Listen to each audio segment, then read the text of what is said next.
بسم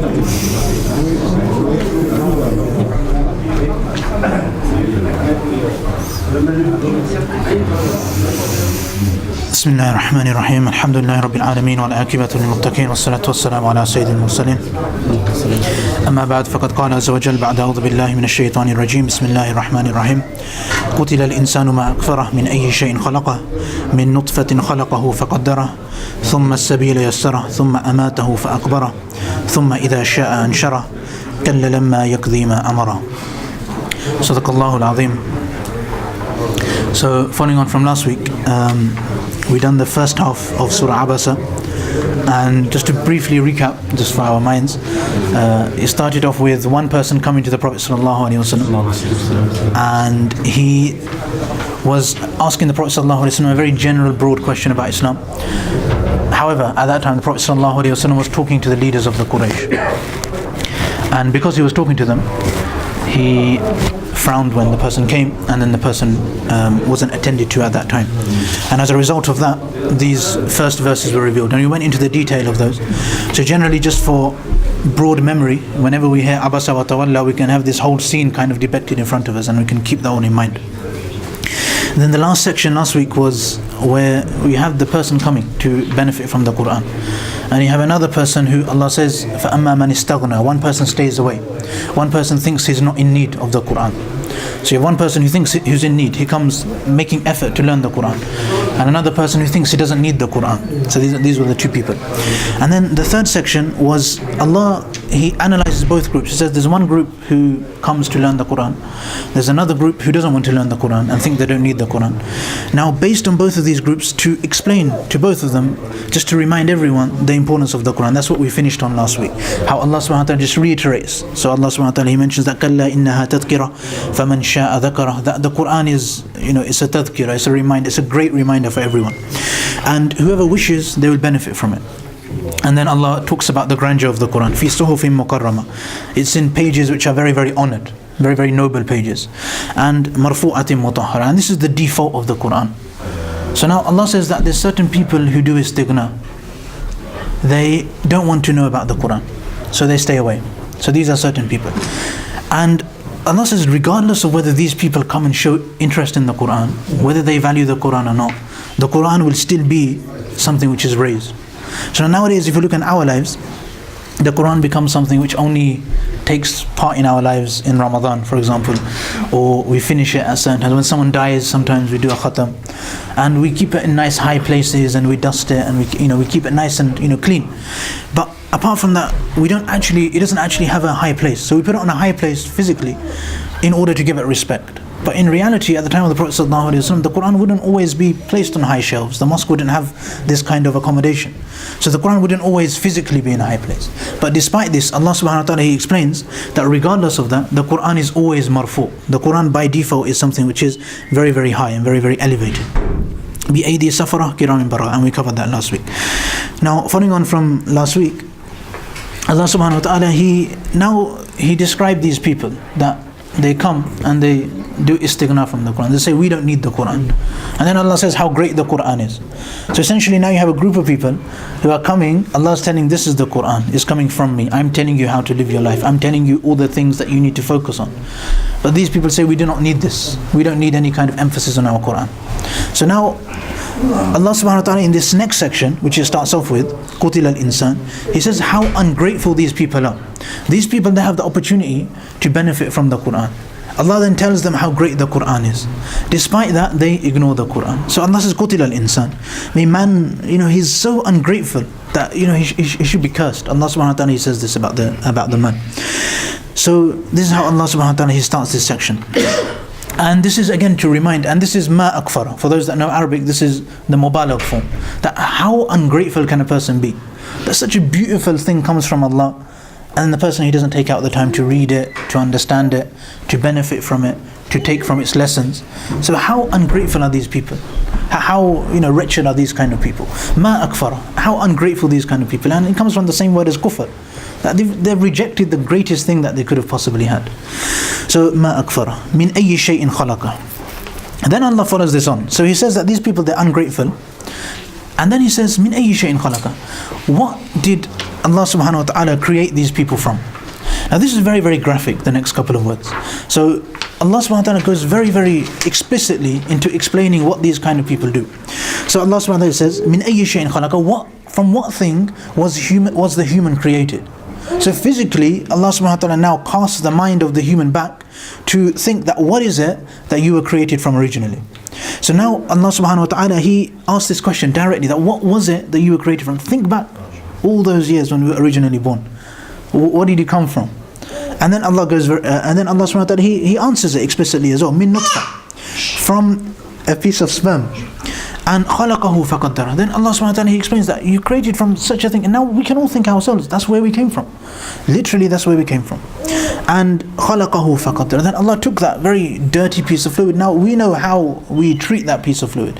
Islamically, if it comes out of your body, you become in the most impure state you can possibly be.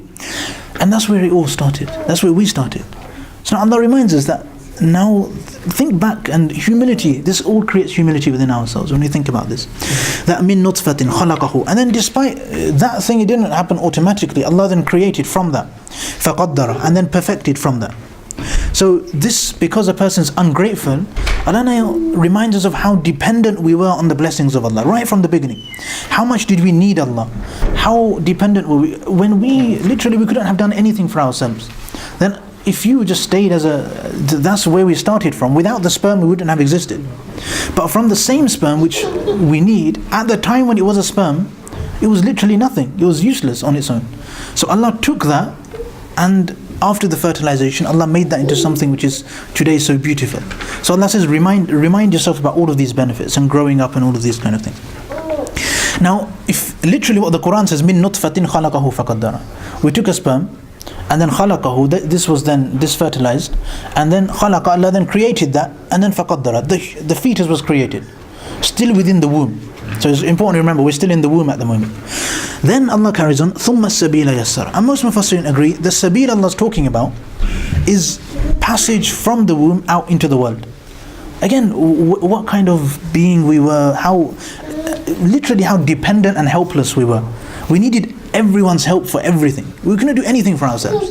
And that was the condition that we were. And Allah brought us through that stage. And because of our parents and their love and helping us through this stage, Allah allowed us to grow up. But by default, when the time we were born, we were helpless for ourselves. We were unable to do anything. So Allah subhanahu wa ta'ala reminds us that. Even that path of coming out, we all know miscarriages happen, and very often babies are born and they die very, very young, prematurely, and as soon as they're born, sometimes the mother has difficulty. Allah explains that if you were born and you survived that, then there was some kind of ease and help from Allah for you to come out. So all of this reminds us, and it creates humility within ourselves, and it gets rid of that takabbur. Firstly, this feeling, it creates dependence on Allah. So now, physically in this world, we're dependent on Allah subhanahu wa ta'ala. Also, just like physically we're dependent, and this is the theme throughout the surah, Allah mentions the physical things. But also we started off with somebody coming for spiritual benefit. Allah says that the Quran is tadhkira. Tadhkira benefits us spiritually. So originally people came for some kind of spiritual benefit, to benefit in a spiritual way. So Allah's done both things. So one is Allah created us physically, but also spiritually Allah gave us something for our spiritual development and nourishment. And that was the tadhkira in the first place. That's the Quran itself. So now, just like we need food and we need other things to live by, we also need the Quran itself to live by. And this is a theme which is recurrent in this surah. ثُمَّ أَمَاتَهُ فَأَقْبَرَهُ. So Allah starts off right from the beginning. And then here in verse 20, Allah goes, أَمَاتَهُ فَأَقْبَرَهُ. He doesn't talk about our actual life, the time of arrogance itself, the time where we actually feel we are something, or the time where we actually may deny our need of Allah. That time is not mentioned. Allah mentions the time we were born, when we were completely in need. And then amata, the time of our death, when we die. So Allah doesn't actually mention the time which we are in at the moment. So He says, cast your mind back to that time and think very soon you're going to die as well. And what happens at death? And this is a reminder of death again. And this is something, again, recurrent. It happens in almost every surah. We remind ourselves of death, what's going to happen after death. Because that's what Allah wants us to focus on. ثُمَّ إِذَا شَاءَ أَنْشَرَ. And more importantly, after death, Allah will make resurrection happen as well. So whenever Allah wants after that, resurrection will happen. And then, based on all of this, verse 23 is like the summary of everything which has been said. So Allah's created you, then you'll die, and then you'll be resurrected for that point of resurrection, there's certain things you need to do. And then Allah says, Kalla lamma yaqdi ma amara. That these people, despite knowing all of this, lamma, until now, lamma yaqdi, until now they have not yaqdi, they've not carried out ma amara, the things Allah has told them to do. They've still not actually done what they're meant to do. So the things we're meant to do, we've not still done them. And then Allah explains, this all cohesively follows on. That He created you, you were dependent. Then you're going to die, you come back to life. And that day is going to come, you're going to meet Allah. When resurrection happens, we're going to meet Allah subhanahu wa ta'ala. So when that happens, you have to keep that all in mind, and therefore all those things which Allah has commanded, we need to carry out. We need to value the Quran for that, for these kind of reasons. And this links on to what we were saying last week.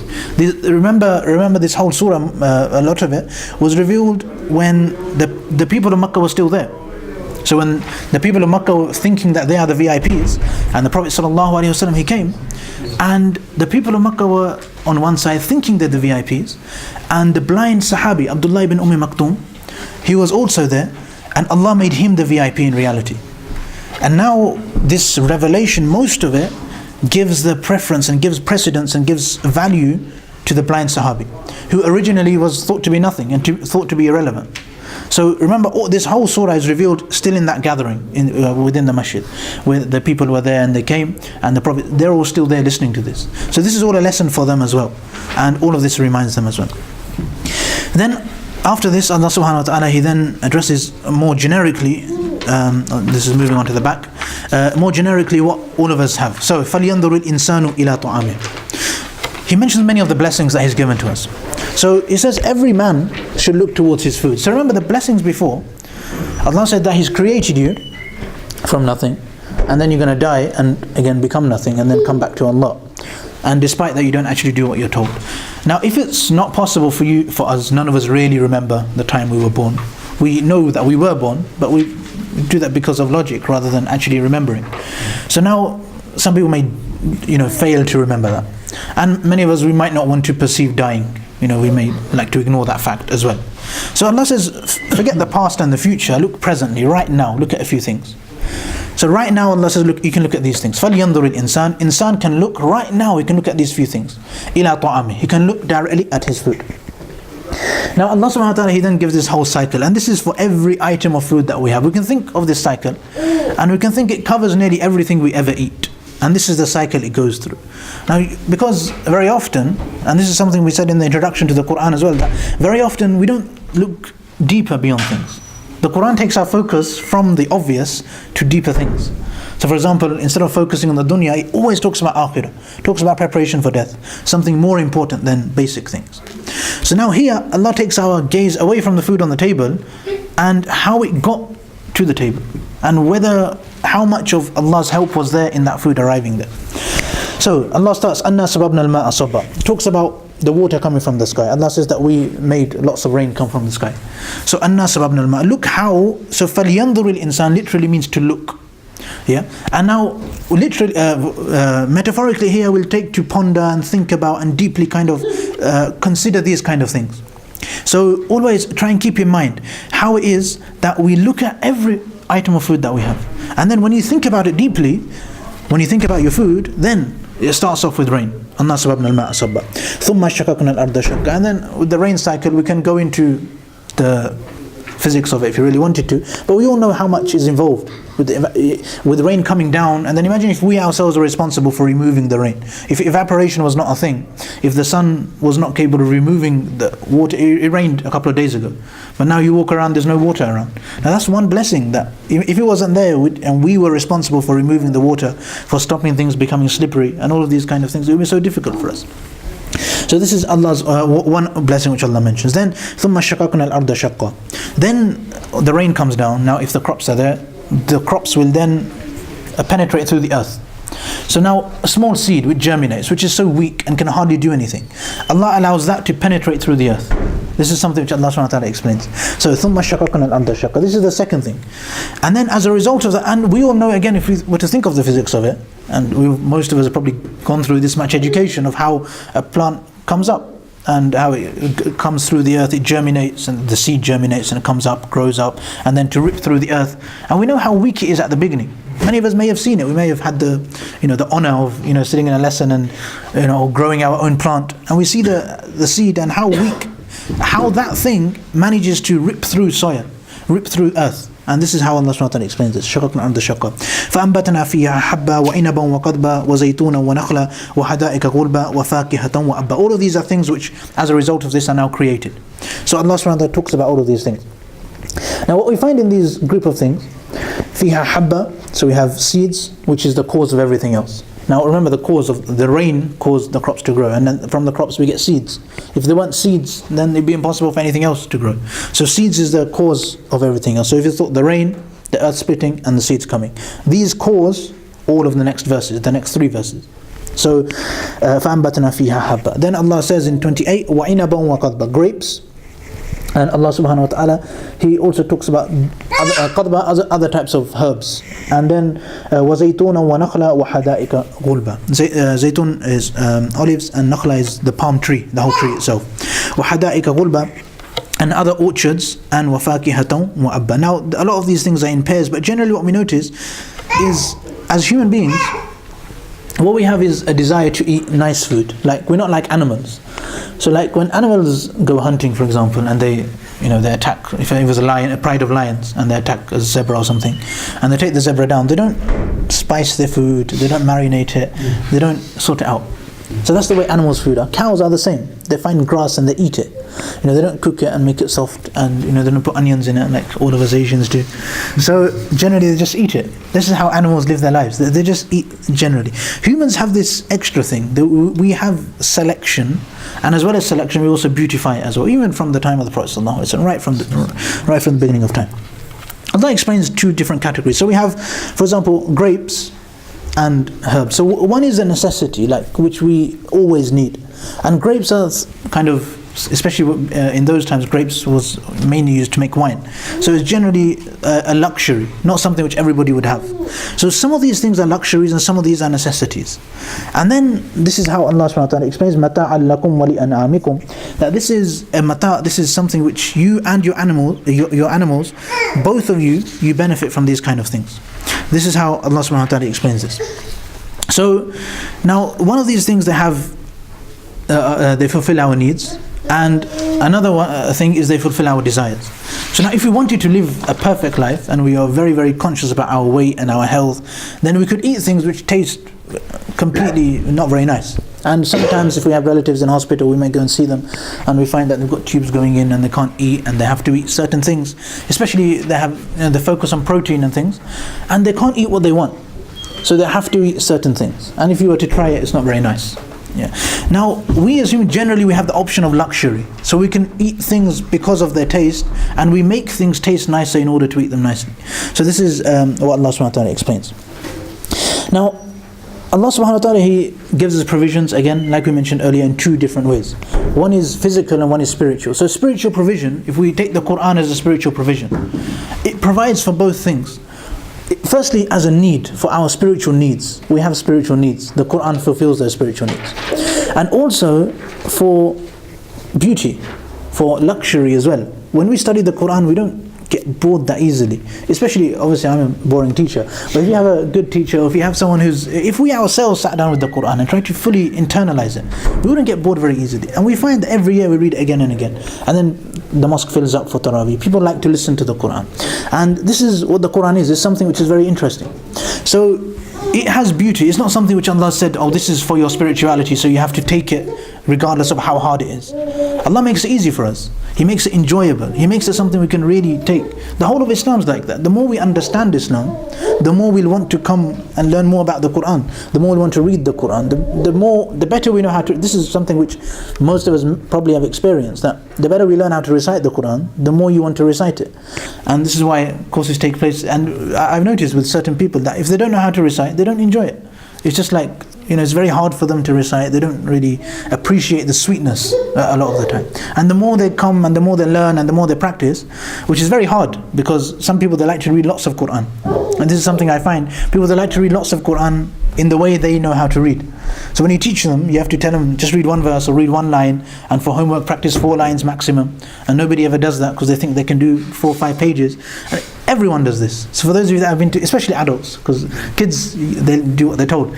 But so they like to do lots and lots. So it's very hard. But when you improve and you do what you're told, and then we see that sweetness come into our life. So these are the two things. We have survival and we have beauty. We have luxury and survival. In food, Allah explains it, and even with the Quran and with salah as well. The more we practice our salah, the more we'll enjoy it. The more with dhikr, with dua, with our overall, the whole point of Islam is to connect with Allah, essentially. So we'll appreciate our connection with Allah the more we develop that connection with Allah subhanahu wa ta'ala. And then finally, after mentioning this, Allah subhanahu wa ta'ala, just like in the last surah, Allah subhanahu wa ta'ala, He mentions how the day of judgment will come. So even in the last surah we had مَتَاعًا لَكُمْ وَلِأَنْعَامِكُم. In Surah Nazi'at, مَتَاعًا لَكُمْ وَلِأَنْعَامِكُم فَإِذَا جَاءَتِ الطَّامَّةُ الْكُبْرَى. And then here we have مَتَاعًا لَكُمْ وَلِأَنْعَامِكُم فَإِذَا جَاءَتِ الصَّاخَّةُ. So صَاخَّة and طَامَّةُ الْكُبْرَى, two different words for the same thing, for Qiyamah. Obviously they both have their own connotations on how they are perceived. Sakha literally means to scream. It's a very loud scream, and sakha is on a scale which means it's very, very loud. As we know, the horn will be blown. So when the horn's blown, then this is when everything will be destroyed, and then the second time everything will come back to life. So this is the understanding which is given on sakha. And different mufassirin, there's very, very long tafsir on what sakha exactly means, because it's a very special word. And there's so many words for qiyamah. So what does sakha mean? Why does Allah use sakha? فَإِذَا جَاءَتِ السَّاخَةُ يَوْمَ يَفِرُّ الْمَرْءُ مِنْ أَخِيهِ. And this is used very, very commonly in talks when people want to remind us of the day of qiyamah. So now the qiyamah's happened. The day of judgment's there. Allah's now going to explain the scene again. Remember at the beginning, if we knew the scene behind Abasa wa Tawalla, we'll fully appreciate it. It's always very easy if we picture things in our mind. So now Allah's going to depict Qiyamah for us. And one of the incidents which will happen, يَوْمَ يَفِرُّ الْمَرْءُ مِنْ أَخِيهِ. There'll be a man, a person of some kind of dignity as well, not just a normal man. يَوْمَ يَفِرُّ الْمَرْءُ مِنْ أَخِيهِ. He'll run away from his brother. وَأُمِّهِ وَأَبِيهِ. He'll also run away from his mother and his father. وَصَاحِبَتِهِ وَبَنِيهِ. And also his wife and his family. And this is how Allah subhanahu wa ta'ala explains the general condition of a man. He will run away from everyone that he knows. And in fact, Ibn Ashur, he mentions that وَرُتِّبَتِ أَصْنَافُ الْقَرَابَةِ فِي الْآيَةِ حَسْبَ السُّعُودِ مِنَ الصِّنْفِ إِلَى مَنْ هُوَ أَقْوَى مِنْ تَدَرُّجًا. Slowly we go one by one.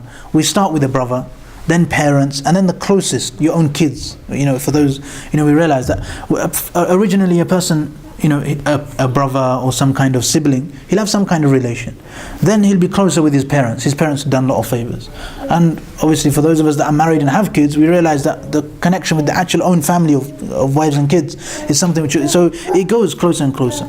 And Ibn Ashur mentions so many reasons why Allah subhanahu wa ta'ala goes in this. It's possible for Allah subhanahu wa ta'ala to have just said that all of the relatives he'll run away from them. He could have just said that. But Ibn Ashur says لِإِحْضَارِ سُورَةِ الْحَوْلِ فِي نَفْسِ السَّامِعِ. That everyone listening, that ihdar, properly what will become present is the surah, is the scene of terror of the day of Qiyamah. The scene of terror of the day of Qiyamah will all come before us. So how a person will run away. Now we can think of ourselves, when every one of these is mentioned, if we have a brother, how on that day we won't really care about him. We won't be bothered on that day.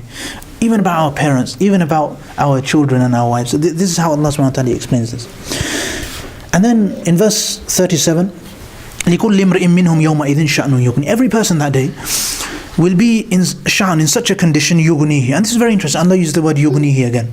So if you remember at the beginning of the surah, أَمَّا مَنِ اسْتَغْنَى. So the kuffar, the mushrikeen, they thought they don't need the Quran. Allah says here, now the people who will actually be in the condition of istighna, of being independent, will be the good people, will be the people who understood the Quran and took the Quran. People who ignored the Quran and thought they didn't need the Quran, on the day of Qiyamah, then the sha'an will occupy him. He'll be in a condition, such a severe condition, that he'll be occupied by that condition. And then Allah subhanahu wa ta'ala finally in the last few verses, He distinguishes between the two groups. So, وُجُوهٌ يَوْمَئِذٍ مُسْفِرَةٌ ضَاحِكَةٌ مُسْتَبْشِرَةٌ. Certain people, they'll be radiant. Now they'll be very happy. And you can tell just from their face how happy they are. And then, وُجُوهٌ يَوْمَئِذٍ عَلَيْهَا غَبَرَةٌ تَرْهَقُهَا قَطَرَةٌ. And some people, they will have dust on their faces, تَرْهَقُهَا قَطَرَةٌ. And they will be covered with all kinds of fear. Remorse will overwhelm them. And this is again the condition that right now we're in the world and we've got the ability to ponder over the world, to consider where we came from, consider where we're going, contemplate and ponder over where we came from, the blessings of Allah on us until today. And also all of this, to read it regularly and think of where we're going at some point. How the day of Qiyamah is going to be, how I'm going to fare when I end up talking to Allah subhanahu wa ta'ala, and how will His response be. So, أُولَٰئِكَ هُمُ الْكَفَرَةُ الْفَجْرِ. And finally in the last verse, Allah gives a description of who the non-believers actually are going to be, who the people of failure are actually going to be. And this whole surah, it has many beautiful ways which all kind of links together, which is why these sections, they all help in different ways. But we see that even the description, some of the words used in this last part, they're very similar to the words used at the beginning. The way that the kuffar are described, then this is how the mushrikeen are described on the day of Qiyamah, how the Muslimin are described on the day of Qiyamah. So if you do istighna from the Quran, then on the day of Qiyamah you'll be somebody who will be in so much need. You'll be in a condition that you need everything. You'll be so occupied with yourself. So it's the contrast which Allah subhanahu wa ta'ala He describes in this surah. So there's many lessons which we take, especially last week more of the lessons were based on ourselves and how we ourselves benefit, how we deal with other people as well when certain people come in, how we should respect them and all these kind of things. So I make dua Allah subhanahu wa ta'ala gives me and all of us the ability to understand and fully appreciate what's been said. About people to respect you, if somebody came to you to respect you, but if the person don't respect you, are going to... Sorry? It's people as a Muslim, you have to respect others. But if the person don't normally respect you, how can you cope with that person? The principle of Islam is ahsin. This is a hadith of Prophet ﷺ actually. He said, ahsin ila man asa'a ilayk. That do good to those who do evil towards you. That's true religiosity, isn't it? If someone's good to you, you're obviously going to be good to them, isn't it? But the true sabr and true test comes when somebody's not good to you, isn't it? So again, even another hadith, when someone came to the Prophet ﷺ and he said that my relatives, they're not nice to me and they all want to break ties, but I try and be really nice to them. And then the Prophet ﷺ gave him a glad tidings. As far as I remember, he gave him the glad tidings of Jannah. Because that's when things get hard. And nothing's hard unless somebody's horrible to you. And obviously in life people are going to be evil and horrible and say horrible things. So obviously depending on what position we put ourselves in, we're more prone and more vulnerable. The nicer you are, like for example, if you say salam to somebody, you've exposed yourself to a vulnerability. Now that person has a choice to reply or not. If he doesn't reply, you've got blanked. Essentially, which is not a nice feeling. But you've had to put yourself out there. To be nice, if you're walking down the street, even in Britain, and you say good morning to someone in the morning, someone says that to us. Now, you've got the power to make him feel good or bad to an extent. Now obviously the fact he's said good morning to you means that he probably doesn't care whether you reply or not, but you have to expose yourself to be extra nice. The nicer you are, the more you expose yourself. If you smile at someone and they don't smile back, if you try it. Smile at people and see if they smile back. If they don't smile back, you feel, what's wrong with him? You probably get angry at him. But doing the nice thing, now you expect somebody to smile back when you smile at them. But you have exposed yourself, because it's possible he doesn't smile and looks at you and thinks you're weird and walks off. But you have to be nice, you have to put yourself and expose yourself. And other people, we can't enforce our niceness on them. We can't go and chase them and handcuff them and say, why didn't you smile to me? Even if they don't reply to our salam, which we know Islamically is wajib, but we're not the Islam police that we have to say, why didn't you reply to my salam? Even some of our Muslim brothers, when you do salam to them, they don't respond. It's not nice, isn't it? How do you? But I'm talking about in general, as a Muslim, we face a lot of difficulties in those kind of parties. In terms of work side, if you are talking with somebody, always there is a lot of problem. Can you cut the relationship to me? That's what I'm thinking. Cut the relationship? Yeah. You don't have to have a relationship with everyone. It's not a relationship, the actual relationship, but I'm talking about the contacts of the work side.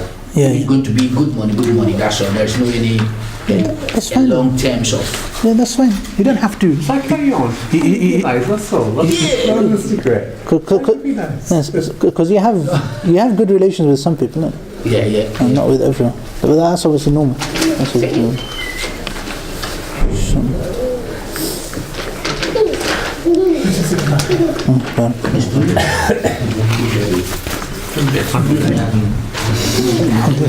You You have to make us laugh sometimes. were awake for once, isn't it? Because Adam and him was paying attention. So they kept me awake.